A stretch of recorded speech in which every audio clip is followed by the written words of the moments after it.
3, 2,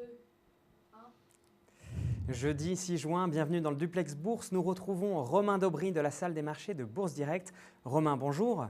Bonjour Pierre. Alors, 1 heure de décalage ce matin pour l'ouverture de la place de marché européenne. Il y a eu des incidents techniques. Donc, la Bourse de Paris a ouvert à 10 heures en légère hausse après la forte baisse d'hier. On attend évidemment la décision monétaire de la BCE. Est-ce qu'on peut s'attendre à une baisse comme le mois dernier, on le rappelle, record historique, baisse d'1/4 de point et le taux directeur était à 0,5%. Peut-on s'attendre à la même chose, Romain, cet après-midi ?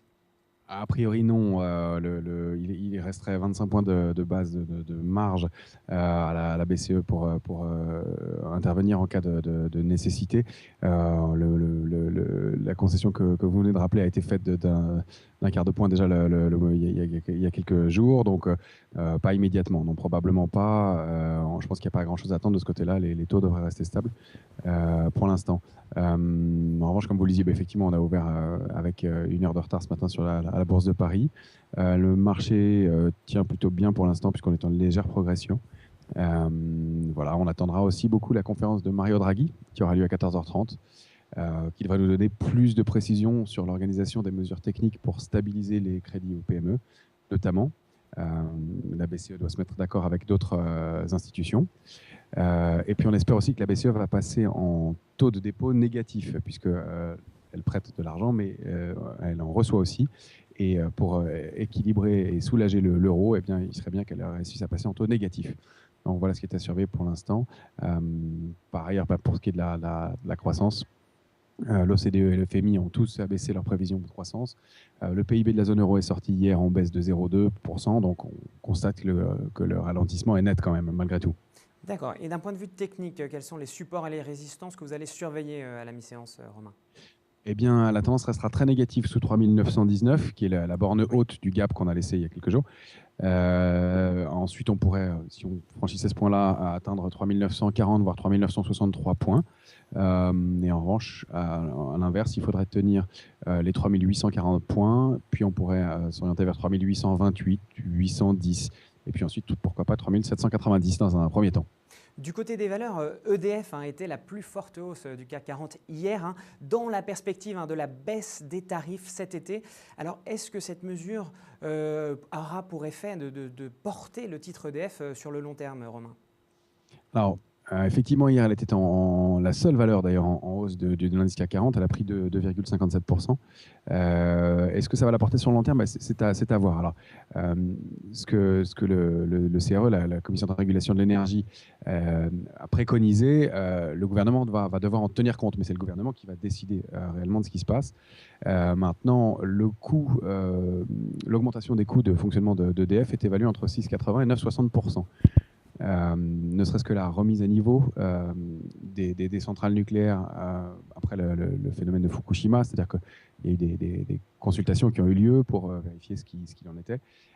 Et donc ça va nécessiter un accroissement des préconisations de sécurité. Donc ça va coûter 2,90% de hausse, de 90% de plus dans les frais de fonctionnement. Il y a les coûts de commercialisation qui augmentent aussi. Et on ne tient pas compte des coûts de l'éventuel allongement de la durée de vie de ces centrales nucléaires. Donc il y a des coûts lourds et nouveaux à attendre, mais ceci dit, le titre se maintient puisqu'il a ouvert en hausse de 2% ce matin et il est en hausse toujours d'1% à l'instant. Et puis HSBC est passé de neutre à surpondéré sur le titre avec un objectif à 21 €. Donc manifestement, on attend effectivement des perspectives plutôt favorables pour EDF. Alors, d'autres valeurs à suivre aujourd'hui en séance, ce sont les valeurs bancaires suite à ces annonces du MES et du fonds d'urgence de la zone euro qui devrait fixer le montant, la limite du montant qu'il peut utiliser pour recapitaliser directement les banques entre 50 et 70 milliards d'euros. Alors, comment est perçu ce plafond par les marchés, Romain ? Alors, plutôt, il est pour l'instant à déterminer. C'est la prochaine réunion qui permettra de définir les conditions de fonctionnement de ce MES et les banques qui sont éligibles. Il faut rappeler que le MES a été créé en septembre dernier, qu'il a une capacité de prêt de 500 milliards de dollars, Donc c'est assez important. C'est pas ce qu'il encaisse, hein, c'est sa capacité de prêt éventuelle. Son but, c'est de permettre de recapitaliser directement les banques si un État seul ne pouvait lever les fonds nécessaires. Ça éviterait un État de se surendetter, tout simplement. Donc c'est important. Donc pour l'instant, les bancaires sont en léger repli ce matin. Donc manifestement, ça ne paye pas beaucoup. Ceci dit, hier soir en France a été votée la réforme bancaire au Sénat concernant les 3 pôles principaux, la surveillance plus accrue de l'activité des banques dans les paradis fiscaux, l'encadrement plus clair de la rémunération des hauts salaires, et puis les séparations d'activités traditionnelles et d'activités de spéculation. Donc ce sont les 3 pôles aussi qui ont été mis sous surveillance et donc qui voilà, peut-être font corriger un petit peu les banques ce matin malgré le rebond malgré la hausse du CAC 40 pour l'instant. Et du côté de Wall Street, maintenant, le Dow Jones a terminé en baisse de 1,5% hier. Les marchés craignent toujours une modération de la politique accommodante de la Fed, d'autant plus que hier, le livre beige publié par justement la Banque centrale américaine faisait acte de la continuité de la croissance américaine à rythme modéré. Et tout ça va en faveur effectivement d'une baisse des rachats d'obligations de la Fed. Du coup, comment est perçue effectivement cette perspective? Est-ce qu'on doit le craindre ou au contraire, est-ce que c'est rassurant parce que ça veut dire que la croissance revient aux États-Unis? Alors, c'est un peu mitigé. Il va falloir y venir, effectivement. On ne peut pas continuer à injecter 85 milliards de dollars par mois en permanence. Donc, il va falloir réduire cette aide. Voilà, maintenant, il est clair que le marché le craint un peu puisque ça favorise énormément l'activité.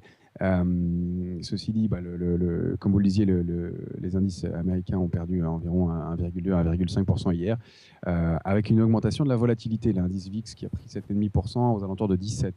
Donc on sent que ça génère quand même une certaine tension, une certaine nervosité. La création d'emplois dans le secteur privé qui est un peu déçu hier avec seulement 135 000 créations, y est pour quelque chose. Mais on attend aujourd'hui le chômage hebdomadaire. Demain, la création d'emplois publics et privés. Donc tout ça va jouer sur effectivement ce phénomène et cette limitation du QE3. Alors Goldman Sachs a publié une étude disant que sur plusieurs mois, si la création d'emplois était supérieure à 200 000 emplois, eh bien, on pourrait commencer à réduire le volume du QE3. Donc, c'est un peu là, a priori, ce qui pourrait être l'indicateur de cette tension. On attend vraiment effectivement les chiffres sur l'emploi, qui seront un peu le coup près, ce qui permettra de prendre ou non cette décision de réduire les rachats d'obligations. Voilà, effectivement. Et on attend les créations d'emplois à 167 000 demain. Donc, vous voyez qu'on est encore en dessous de ce ratio de 200 000. Donc, a priori, peut-être pas immédiatement de limitation de ce QE3. Eh bien, un chiffre important à suivre cet après-midi. Merci beaucoup, Romain, de cette analyse. Et on se retrouve, nous, évidemment, pour un nouveau Duplex Bourse demain, comme tous les jours. Au revoir. Parfait. Merci beaucoup. Au revoir.